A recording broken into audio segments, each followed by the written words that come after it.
dear friends, in the first reading, we have this famous word translated here by charity, often translated as love, but the outcome is the same. Charity covers a multitude of sins. I noticed that the French translation was la multitude des péchés, the plethora, the fullness. It's a great covering. Now, I have been led to think about this quite a bit in the last period, because it's something that is actually not indifferent with regard to the handling of our existence. I'll attack it first of all from a theological perspective. Have you heard of the word epikeia? Well, it's a Greek word, but actually it's a very important word, and it's used a lot in moral theology. The word in itself means sort of clemency, or what is the correct, the just, the lenient, the better, the correct application, if you see what I mean. It's too rich to be converted into one equivalent word, so I'll try and attack it head on because it's important. The basis of it is this. You, e.g. in confession, handling a soul, or in some equivalent situation, have a case before you. Now you know in your mind that the law is such, but then you have a soul before you.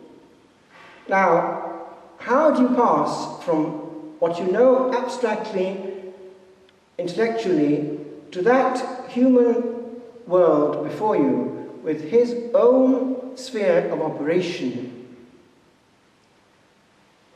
I remember being taught this in France when learning to hear confessions years ago. In the Jesuit manual that we had, it was each one has his sinnery. Chaque âme a son péchoir. Péché is to sin, and one has one's reserve, one's pond of fish, of sins. One tends to go to confession, selecting the odd fish from the fish that one knows.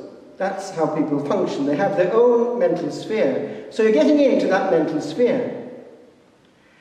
Now, therefore, and this is, by the way, officially given to us from the Vatican by the Vademecum they gave to confessors some years ago, trying to get us to be progressively orientating them towards the perfect, but warning us, be careful.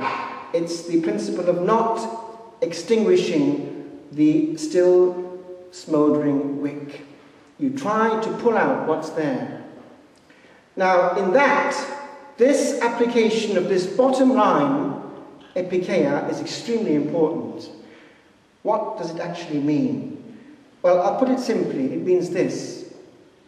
You step back a bit and you enter into the mind of the lawgiver, whether that is a human one or, as it would be in this case, the divine author. And you ask yourself, to avoid the situation, e.g., of going against the actual will of the legislator, of applying it in an unintelligent way, you go further back and you ask yourself, what is the mind of the lawgiver? And in this situation, what is therefore his mind? You have to be with one ear open to the Holy Ghost, so as to not make a blunder in the most delicate sphere of all. They call it the art of arts. Directio animarum ars artium, the art of arts. It's so delicate, it's spiritual surgery. And you can damn a person with the wrong word by sending them out of the box. It can happen. You get people, sometimes it's happened to me once or twice actually in the box, people who are at a certain level, you do your best with them and they get cheesed off and off they go, banging the door of the confession box. It's a very difficult thing to handle. Now, I want to attack it from this other point as well. It applies also to you. Because quite a few pious souls are keen on things. So keen, in fact, that they only see that thing. That clutters their horizon. And out of the window goes this: charity. I remember years ago in France, it was at La Trappe, the abbot had invited Mother Hortensius to talk to us. She was a lovely, very rotund abbess of the same order. In she came with a huge smile. And she was warm. In fact, I remember when it came to the conciliated Mass in the morning, because the nuns were fairly close to us on these occasions, what on earth does one do with a nun when it comes to the sign of peace? And she had no qualms, a huge, big, motherly squeeze. Anyway, that's to say the kind of lovely abbess she was. A certain age, of course, but goodness incarnate. Now, she came out with this in chapter when she was talking to us. The other day, out of nowhere came this soul. What's your story, Sean? Well, it's this, Mother. I was in your community, and I was actually in solemn vows many years ago. And I had a moment of discouragement. And I jumped over the wall. And I got out of the enclosure. But I was sorry for what I did. And I came back, and I knocked at the monastery door again, and I talked to the Mother Abbess. And she said to me, vous avez voulu partir? You wanted to leave? Partez. Leave. Off she went with herself for years. Then she came back this morning. As I say, found Mother Hortensius. All love. And she just said to her, Doctor, what made you come back? J'ai entendu que vous étiez bonne. I heard that you were good. We would say kind. So a big hug sorted out her whole life, and in she came, reconciled by goodness, overpowering law. The other day, I was talking to somebody who was very much friendly with the parish priest of Drogheda, and she came out with this. He must have been brought up in a lot of love, because love oozes from him. Just yesterday, I sent him a text, because he sent me a text as our dean to go to a funeral tomorrow, and I just added this: well done. You'll be a genuine expression of the loving shepherd.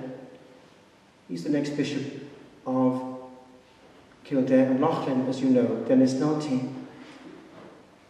An example of how the Lord uses the divine linked to the human which also he's created, and how he wants you to act.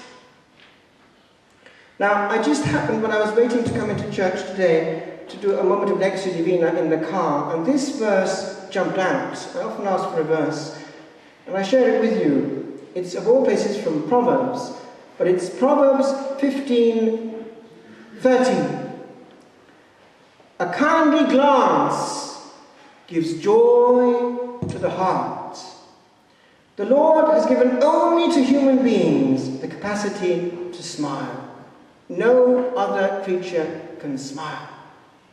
Anne Catherine Emmerich saw the Holy Family. She saw them in serene communion, in silence. She did not see them actually laugh, but she saw angelic smiling. That we can do. And when I was in the purely silent life, that's all we could do. We could sometimes do it in the margin of a BA, because one talks either with signs or BA notes, a little smiley with a balloon coming out of it. But that makes all the difference. I want to leave this with you, my friends. This is the key. Charity covers a multitude of sins. And I remember hearing this when I was, this is actually at Selignac, when I was for most of my monastic life there in France, that charter house. We had a holy novice master, and he'd been there a long time, since 1936 or so, and he knew all the priest story. And he came out with this, to something on the grapevine. You know that the canonization in the Carthusian order is internal. It's laudabiliter vixit. All those who have known the monk have to vote. It has to be unanimous. at least without a contradiction. But I'm not sure anyway, it has to be certainly not a single hesitation. And ours, Don Martin got it. He was a holy man. But another one got it too, and this one was a very interesting case, very different from Don Martin. Don Martin, who actually became our prior eventually, was very silent. He was an angel on earth. He'd entered at about 17, and he hardly ever opened his mouth. He was always in contemplation.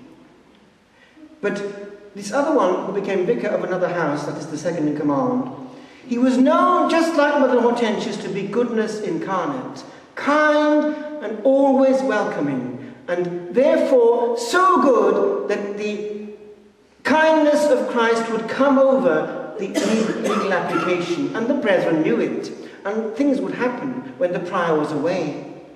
And the prior knew it, and he warned him, I've got to go away on a canonical visit now. I know that this monk is going to come to you to ask permission to do this or this. You are not to give it, you hear?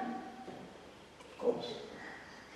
A few days later, a gentleman came up. What did he do? Probably through some ploy, indirectly, he got to try and wangle out the permission so desired. And the goodness of the monk was such, now this is quite puzzling given that he was sort of canonized, he actually gave permission.